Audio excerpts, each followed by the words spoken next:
Sir ये बहुत important, ये कहना कि मेजोरिटी ने एक अपनी टाइमलाइन दे दी। भाई इलेक्शन कमीशन एक नई टाइमलाइन दे देता है। जब उनके बाप आते हैं, मेरे ख्याल में बाप पार्टी जब आते हैं, तो वो जब बाप पार्टी आ जाती है तो एक नया शेड्यूल एकदम से आ जाता है। आप कहते हैं कि वो गलत काम हम भी करें? नहीं, मैं कह रहा हूं कि ये कौन होते हैं ये कहने वाले कि नया शेड्यूल नहीं दिया जा सकता।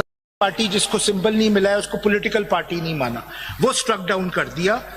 10 members of this honourable court sir, 10 members of this honourable court. सवाल ये है कि अगर वो रूल चैलेंज ही नहीं हुआ था तो किस तरह स्ट्राइक डाउन हो गया। If I may take your lordship to book 3 at serial number 12। उसमें भी अपना ऑर्डर चैलेंज नहीं कर सकते। This is a recent unreported judgement, page 128। इस पे कौन सी paper book? Last 3 128 128 paper book 3 sir.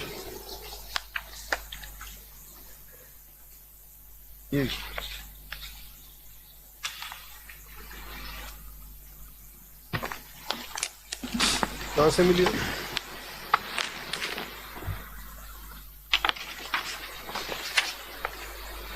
Appear हुए थे। अगर आप पेज 128 अगर आपने देख लिया, दिस इज अ जजमेंट को ऑथर्ड बाय योर लॉर्डशिप। जो आपके अगेंस्ट गई है? जी मेरे अगेंस्ट। आप आज सारे आर्गुमेंट्स इस केस में जो आपके अगेंस्ट में उस पर रिलाई। सर मुझे मेरा तो दोनों तरीके से फायदा, जब आप हमारे अगेंस्ट करते हैं जब भी मुझे फायदा हो जाता है। क्या बात। तो इसमें सर जो रूल था जो रेफर हुआ है पहले पैराग्राफ में, that was not challenged in the petition, neither in the appeal nor in the CP, but rightly so आपने ये कहा कि भाई हमारी जो मेन डिक्लेरेशन है उसका तो नतीजा ये होगा कि रूल भी अल्ट्रा वायरीज है। कौन सा तो, रूल? सर ये जो रूल था, रूल 8 लिखा हुआ है इसमें पहले। नहीं, ये मैंने ये आर्ग्यू किया था कि रूल 8 चैलेंज नहीं था, सेक्शन चैलेंज था। Number 8 filed a petition before the G lawyer. वो सेक्शन चैलेंज था, आप फाइल देख लीजिएगा इसकी original. Challenging the vires of section 23C subsection 4 of the foreign exchange regulation and rule 8 of rule 8 challenge नहीं हुआ था, ये हमारी अपील रूल। जी ये मेरी आर्ग्यूमेंट थी, लेकिन उन्होंने कहा क्योंकि हम सेक्शन स्ट्राइक डाउन कर रहे हैं इसलिए हम रूल भी स्ट्राइक डाउन करेंगे, although not expressly challenge. Otherwise क्या प्रिंसिपल, अगर सपोज एक एक्ट में या मैं एग्री करता हूँ, अगर कोई रूल एक्ट या कॉन्स्टिट्यूशन से हट करो तो क्या उसको मानना लाजमी है? बिल्कुल नहीं। और जब आप सेक्शन स्ट्राइक डाउन करें बिल्कुल। जब आप सवाल का जवाब आपने नहीं दिया, शायद सवाल में समझा नहीं पाया। जी सर, अगर कोई रूल एक्ट या कॉन्स्टिट्यूशन से कन्फ्लिक्ट करो क्या उसको मानना लाजमी है? मेरे ख्याल में मानना तो जरूरी है जब तक वो स्ट्राइक डाउन नहीं होता। तो इलेक्शन कमीशन ने इसीलिए तो मान लिया। नहीं, इलेक्शन कमीशन ने तो उससे बड़ी इलीगैलिटी की है। उन्होंने तो ऐसा रूल इनैक्ट किया जो वायलेट करता था कॉन्स्टिट्यूशन और एक्ट को, तो वो तो उनकी मैलाफाइडीज इन लॉ है। वो तो आगे गए, उन्होंने ऐसा रूल बना लिया अपने लिए ताकि किसी को नुकसान पहुंचा सके। That is what they have done. Sir let me move forward. तो ये जजमेंट है कि it doesn't matter if it's not expressly challenge. In this judgement it was struck down. आप original file, I had argued this कि आप rule 8 strike down नहीं कर सकते। I had taken the hyper technical, I am very glad that your lordships rejected that argument. जब आप हुकूमत के खिलाफ करेंगे मुझे खुशी होती है, even if I appear for the government. Sir अच्छा जी आगे चलते हैं। क्या दुश्मनी है गवर्नमेंट से? सर जब कुछ अच्छा काम करना शुरू कर देंगे तो कोई दुश्मनी नहीं है, नाराजगी है, बहुत नाराज, स्पेशली जब इलेक्शंस रिग होते हैं। आप ये कर सकते हैं, we are bound by constitution and law. Sir आप ही तो है जिसकी वजह से कुछ आसरा है, अदरवाइज तो हमें भी अगर पता चल के किसी वकील ने, किसी कोर्ट ने या ट्रिब्यूनल ने या किसी अथॉरिटी ने गलत काम किया तो हम कहते हैं उसके बारे में, कई दफा कहा भी है, उसको सेटिस्फाइड भी करते हैं, तो हम यही कर सकते हैं। Sir your sword is sharp but your voice is soft, ये आपकी जजमेंट में। Is there any difference between sword and stick? कल वाले स्टिक, औरों की आवाज ज्यादा होती है, स्वॉर्ड। कल वाले स्टिक की बात करो, दोनों में फर्क है स्वॉर्ड और स्टिक में। डेमोक्रेट्स की सवाल, डेमोक्रेट्स सवाल जी। Sir the last point about timelines, ठीक है ना, and this is the last point. Timeline पर मेरे जजमेंट में बता दे, कल आपने कहा था टाइमलाइन कहाँ से एक्सटेंड किया? सर एक चीज मैंने और पहले टाइमलाइन बताएंगे। वो गलत जरा कही थी शुरू में, वो मैं जरा अपने आप को आखिर में करेक्ट करूंगा, 2 मिनट लूंगा, but let me just timeline का आपके उससे भी करता हूं।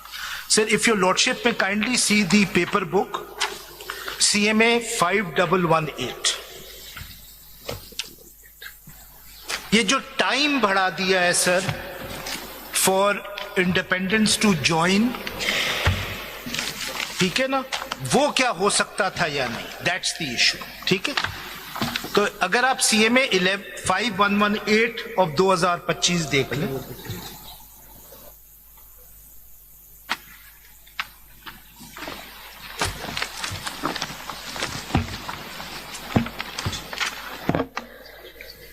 जी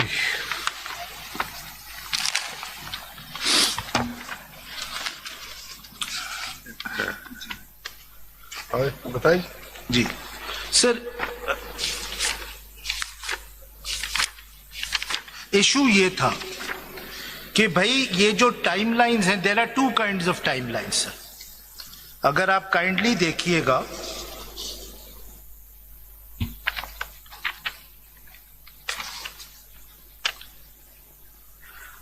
पेज 54,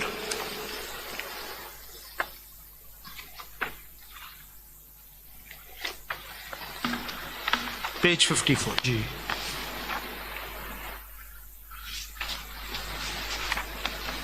जी सर ये देखिएगा, ये इलेक्शन कमीशन का नोटिफिकेशन है 22 दिसंबर 2023 का सर। इसमें वो पूरा शेड्यूल गिवन है अबाउट द इलेक्शंस।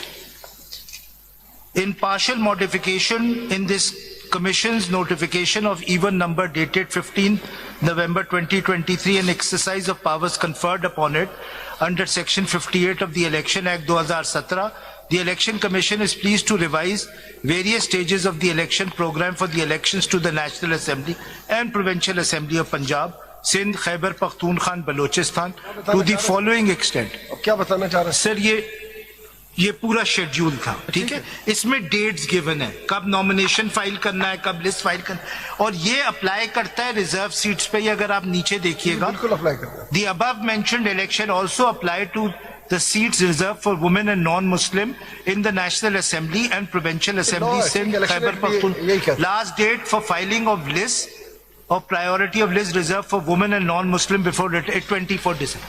तो sir for the new members, sir reserve seats में बेसिकली 2 रिक्वायरमेंट्स होती है। पहली रिक्वायरमेंट होती है पॉलिटिकल पार्टीज को लिस्ट फाइल करनी होती है कि ये हमारे मेंबर्स है, और वो प्रायोरिटी लिस्ट होती है, और फिर उन मेंबर्स को नॉमिनेशन पेपर्स किसी की तरह, कोई इलेक्शन नहीं होता एज सच, लेकिन उस लिस्ट पे in terms of proportional representation वो इलेक्ट हो जाते हैं।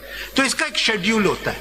Now one of the objections is कि ये जो शेड्यूल है ये तो खत्म हो गया है रिजर्व सीट्स के हवाले से, तो मेजॉरिटी जजमेंट्स ने एक इन अ सेंस नया शेड्यूल इशू कर दिया है। ठीक, फैसल इसमें मेरा ख्याल इस हद तक तो नहीं है, ये तो PTI का तो था। आप पढ़े ना वो मेजॉरिटी जजमेंट में जो डायरेक्शन है, और शॉर्ट ऑर्डर में किधर है वो? उसमें तो फर्दर लिस्ट भी हो सकती है, वंस लिस्ट इज फाइल्ड। नहीं, लेकिन अगर पहली लिस्ट फाइल हो गई, हाँ हो जी, तो PTI की तो थी लिस्ट। जी जी, क्योंकि वो जो इनके सर नॉमिनेशन पेपर्स का भी है ना, मैं एक चीज मैं कंप्लीट कर लूं वो सर, जो एक्सटेंशन ऑफ टाइम नहीं मैं कंप्लीट वो 51 देखिए ज्वाइनिंग वाली बात है। ये कोई नई बात नहीं है कि इलेक्शन कमीशन ने इलेक्शन के बाद भी एक नया शेड्यूल इशू किया है और पार्टीज के लिए। ये हमारे लिए मतलब सुप्रीम कोर्ट तो कर ही सकता है, इलेक्शन कमीशन ने खुद किया। पेज 30 देखिएगा 2018 के इलेक्शन में।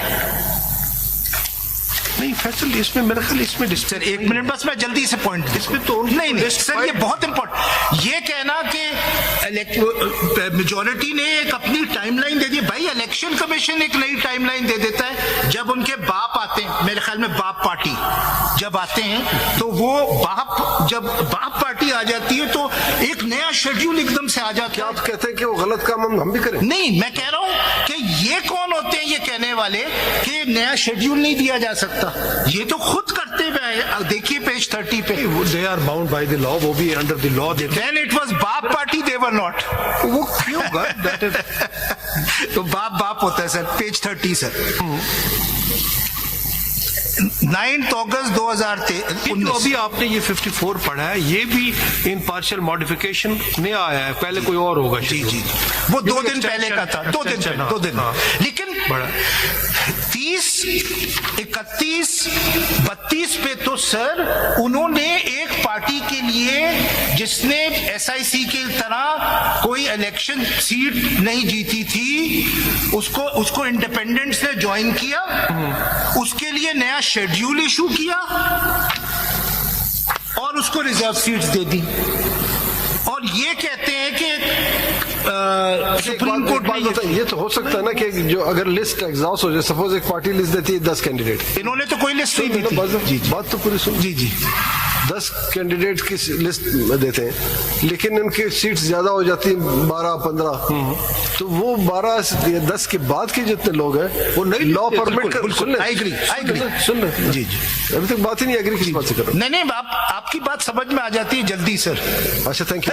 नहीं बताइए, बोलिए। जब समझ आ गई नहीं बताइए सर, ऐसे ही आपको मालूम है मुझे तारीफ करने का शौक है। फाइल की थी पीटीआई ने रिजर्व सीट जी, बात की है, ये जो कब की थी? सुन ले, वो उसी वक्त दे दी थी 22 को, ये जजमेंट में लिखा हुआ है। इस बात को कंप्लीट कर ले जरा। 10 के बाद के जो नंबर आते हैं वो नई लिस्ट आती है जी, तो अगर एग्जॉस्ट हो जाती है। जाहिर नई लिस्ट के बाद नए नॉमिनेशन पेपर आते हैं। जी, तो जब नए नॉमिनेशन, जाहिर उसके लिए स्क्रूटनी, उसके लिए शेड्यूल होगा, स्क्रूटनी उसके लिए अलग होगी, उसकी अपील टाइम होगा, फाइनल डेट होगी सबमिशन की। लेकिन इसमें ये नहीं किया था। 30 में यही था, आपने गौर से पढ़ा नहीं है। उसमें यही था कि वुमेन सीट एग्जॉस्ट हो गई थी पाकिस्तान तहरीक इंसाफ की वजह से, और नॉन सबमिशन और लिस्ट थी बाई। नहीं, उन्होंने लिस्ट ही नहीं खत्म की थी सर। लिखा है इसमें। नहीं, बाप पार्टी ने जिसने लिस्ट ही नहीं जमा की है, जिसने लिस्ट ही जमा नहीं की है, वो किस तरह आ सकता है बात? तो SIC ने भी नहीं की ना, आपका प्रॉब्लम वो गलत गलत नहीं था। वो गलत। आप बिल्कुल सही कह रहे हैं, तहरीक इंसाफ तक। मैं बात कर रहा हूँ बाप। वो गलत था जी।